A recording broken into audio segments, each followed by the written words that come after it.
This is a guitar repair class for people with little or no experience repairing guitars. And it's a luthier class, I guess, for non-luthiers, which I am not a luthier. I have a couple of guitars here that are about 3/4 of the way through the rebuilding process. And we wanted to shoot some of this stuff because it's pretty interesting. It might help any of you guys who have acoustic guitars, especially, that need some work. I'm going to start with this guitar here, which is a Gonzalez. It was made in Barcelona, and I haven't been able to find anything on the maker. I'm guessing the guitar could be from the 40s. I have no idea. It's not a particularly high quality instrument, but it's old enough that it's all built with solid wood, not plywood.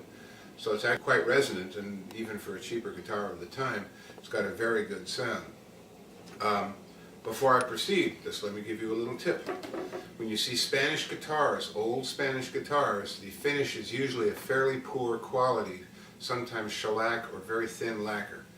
They usually look kind of moth-eaten and not very glitzy if you're used to Japanese guitars like Yamahas or American Martins and Gibsons and stuff.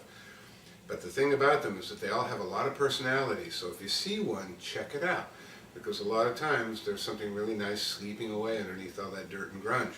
Now this one is sort of fun because, as you can see, it has it's a real 60s veteran. You got the shroom, you got all kinds of, that's the, isn't the paint company logo? Cover the World or wherever it is. This guitar is not a drum. And how can you resist that?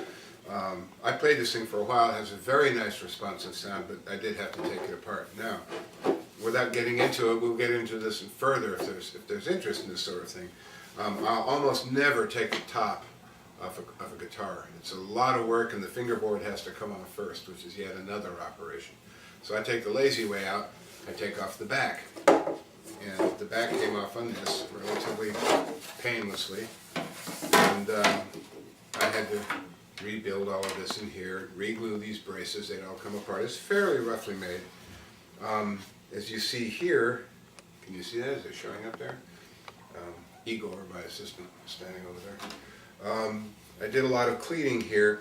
You see the big square cleats are the ones I did at first, which a lot of people like, but other people like the smaller diamond cleats, and I've gone to those.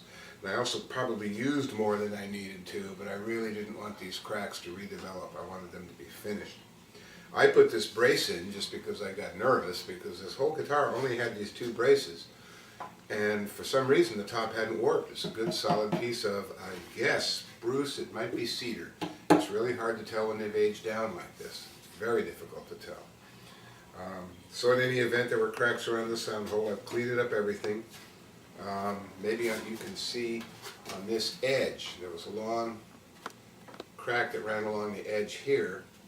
And if you ever notice, if you ever look inside a better acoustic guitar, you'll see vertical strips that are glued to the side like this, especially at Martins and Gills and things like that. And that's to prevent a crack running along with the grain. Solid wood is very susceptible to cracking. Cheaper guitars are made out of plywood, and plywood is not very resonant, but it does really resist that kind of cracking. But it's much harder to work with, so there's no free lunch.